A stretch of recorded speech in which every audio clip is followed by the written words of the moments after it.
next year we're going to have a very difficult problem. Whoever the governor is, it's going to be a very difficult problem because the stimulus money, which has propped up our budget for the last 2 years, will be gone. Next year we'll be down $500 million in the education budget and about $600 million in the general fund budget. Now what would I do as governor? Number one, we must budget differently. I believe in the 15-year rolling average, the bill that we have before us at the present time by Representative Canfield in Birmingham, which smooths out all the ups and downs of the budgetary process. Listen, ladies and gentlemen, out of confusion comes raises, and that's why AEA has been against this. We need to smooth this process out.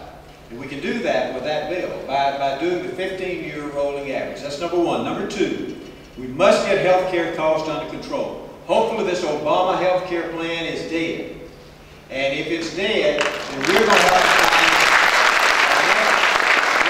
to find another way to rein in health care for teachers in this state. $1 billion of the $5.4 billion is health care.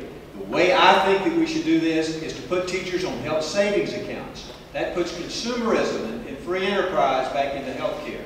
We put them on health savings accounts, we could save $100 million next year. Michigan last year did this for their teachers and they saved $194 million.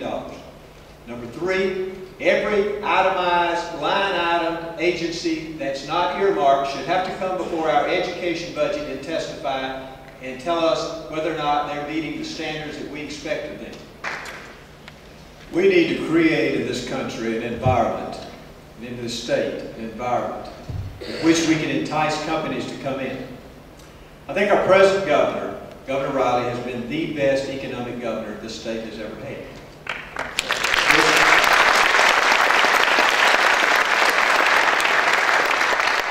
We need to create an environment to continue to bring these companies in. Number one, we always keep Alabama a right-to-work state. That is the number one reason that companies have come into this state, because we're a right-to-work state. So that means that we need to oppose card checking.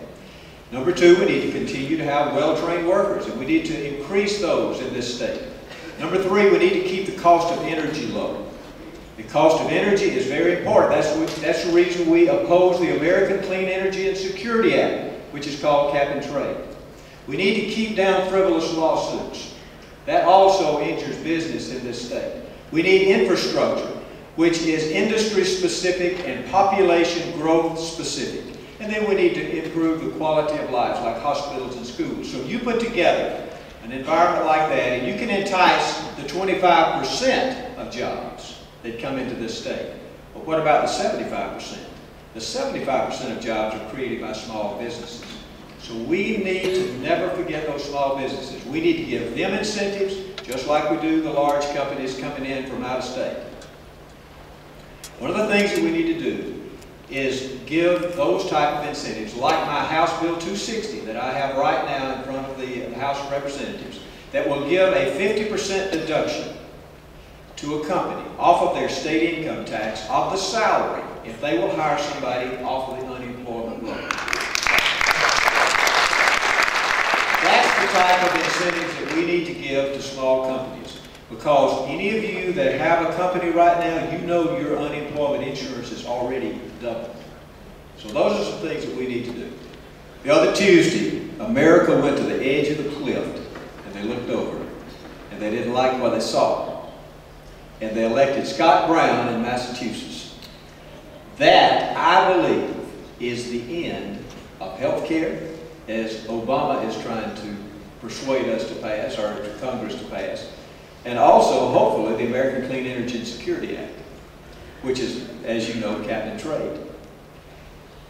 The American Clean Energy and Security Act, which, as we call it, cap and trade. The worst part of that is not the cap and trade part. The worst part of that is the renewable energy part that Alabama does not have. It says that a company that produces energy in Alabama has to get 20% of that from energy that we do not have. We don't have the solar power, the wind, and the geothermal that is necessary to produce that 20%. So they will have to buy that. That will raise your cost of energy. The cap and trade part is just a crazy thing that Al Gore thought of. You know, buying and selling these units. That's a ridiculous thing. And then, but there's another part of it too. It's a weatherization of your house, and if you don't do it correctly, then you're not going to be able to sell your house or get a loan on it. Now this health care bill is absolutely the worst thing that can ever happen to America. Absolutely the worst. And ladies and gentlemen, you would never like what they're trying to propose and to pass in Congress. And I can tell you, there will be rationing of care if this happens. There will be old people that will be dying. There will be more cancer. There will be less people that go through screening tests. Young people will be paying a higher premium, and it will be something that this country will never get over. And I'm not sure we can reverse it. So I believe that we will be able to stop it by this vote that happened in Massachusetts. I have voted against every gambling bill that has been brought up in the last 8 years. I fought the lottery in 1999. But you know what? In the legislature, I am absolutely sick of dealing with gambling. Every year it comes up. Every year it takes up most of our session when we're having to deal with gambling. I'm sick of it. And I think the people of Alabama are sick of it. And they would like to once and for all solve this problem. Obviously the legislature is not going to solve it. We get these individual bills that come up, and we have to vote yes or no. Actually, they never have enough votes to pass them, so they don't get them through. But what happens is it still continues to proliferate all over the state of Alabama, and it's arriving de novo all over the state right now. I think that we need to once and for all get rid of this problem. I personally want to get rid of it. And I believe once and for all we should allow the people of Alabama the right to say yes or no on gambling. And I personally will say no and do everything I can to try to kill it.